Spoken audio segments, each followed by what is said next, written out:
We got an Echo PPT-265 pole pruner with a damaged shaft here. I'm gonna show you today how to disassemble that shaft and put it back together. So the problem with this pole saw is they dropped a limb on the shaft. You see that right there, it's bent on both sides. More than likely the inside shaft didn't hurt, but we won't know for sure till we get in there. So what we're gonna do is separate this shaft here from the main body of the unit. First thing I like to do, since we got to take it off anyway, make it a little easier, is let's take off this head right here. That way we got the gear head and the cutter out of our way. So to do that, you want to loosen these two screws and this set screw.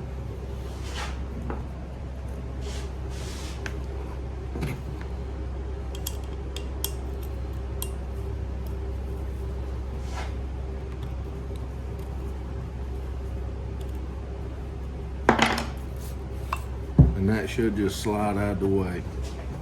Normally, that drive shaft is not stuck, but just for the sake of not damaging it, we're gonna pull it all out in one piece. So, an inspection of the internal shaft on the end, on the extendable end, shows that it is not damaged, so we can reuse that. Next, we'll remove this coupling, and then this outer shaft, or inner shaft, should slide out of this outer shaft.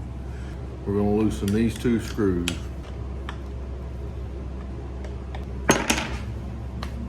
Sometimes I have to tap on it. If you do have to tap on it, be gentle. Don't just start framming on it because you will break it. Now that should slide out.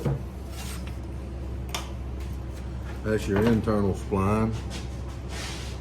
As you can see, that's where it slides into and your bearing on there. So we did get lucky, and the only thing it did bend was that outer shaft. But since that is bent, you can't get that coupling off of it. So that leaves you two choices. You could either cut it behind the bend with a hacksaw, or you could drill out or grind off these rivets so that you could get it out. So what we'll have to do is take out them rivets.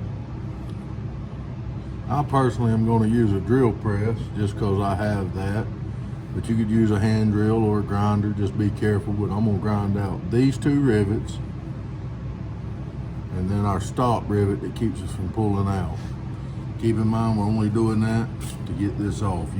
All we're looking to do is take the head off of that rivet.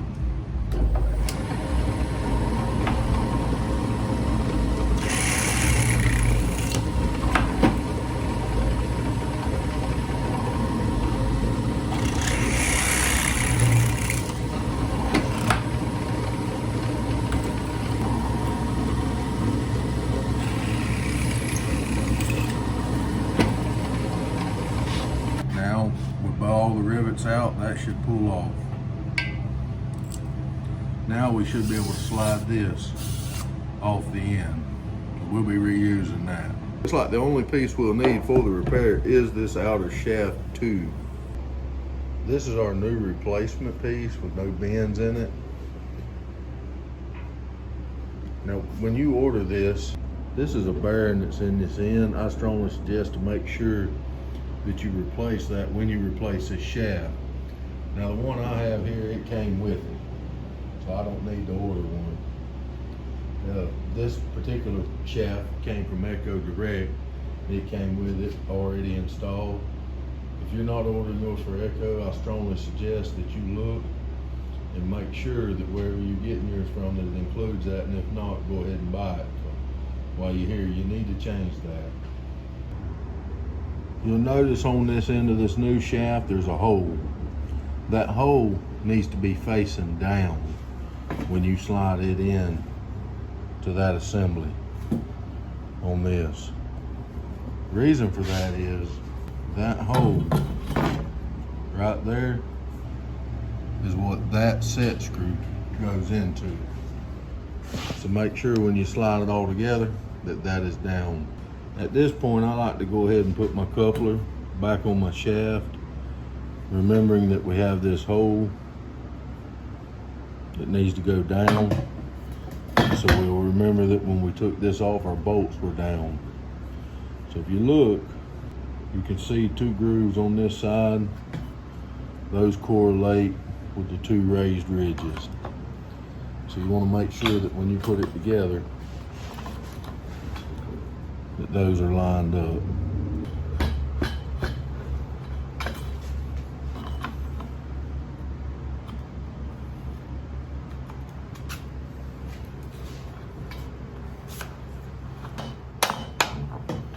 You may have to give it a gentle tap or two.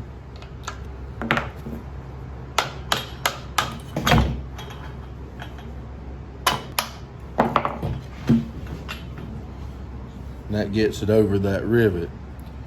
The rivet on this end keeps you from pushing it too far back in. And then the rivet on this end keeps you from being able to pull it too far out. It gives it a stop when it's in the unit and you pull it. And that way you don't pull it too far out.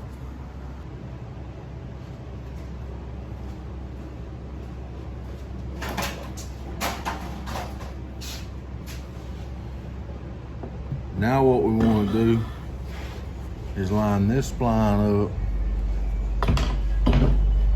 with this spline.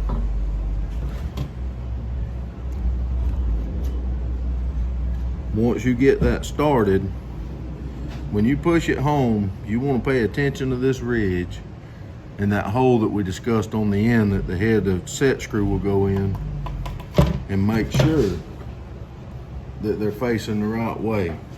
These ridges will line up with the ridges inside the unit. And so we're a little bit off here. Let's pull it back out.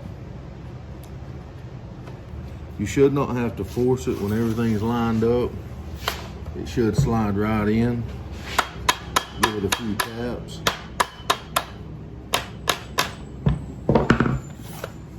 And that shaft should slide freely. And so everything does pull out like it should. Now, we're gonna put the inside of the upper shaft back in. You look up in there, you can see that spline shaft. If you look at this end, it's splined to match it. So your goal is to match these two up. Inside, which sometimes can be a chore. It helps if you got somebody to help you. But once you get it lined up together, you shouldn't have to force it. It'll slide in there on its own. Lining up these two embossments here. And then it should slide home. I mentioned in that video, when you got it apart, that outer shaft, you should make sure it's clean and well lubed. I won't get into what kind of lube.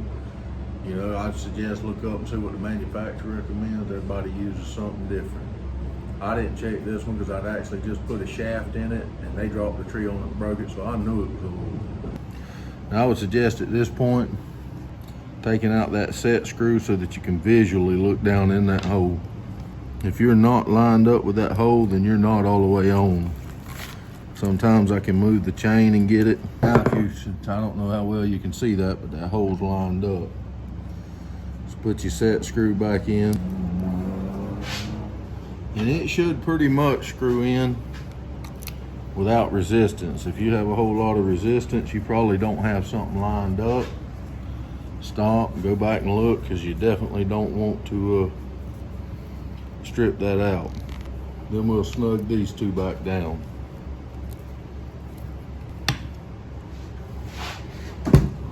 Make sure that your coupler is snug down and secure.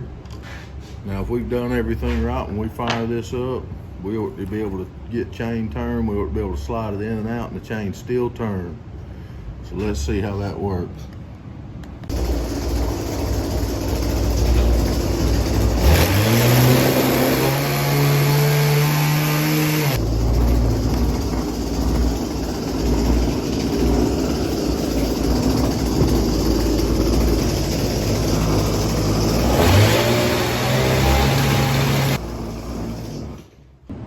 that's pretty much how you replace that shaft. I appreciate y'all joining me, and I'll see you next time.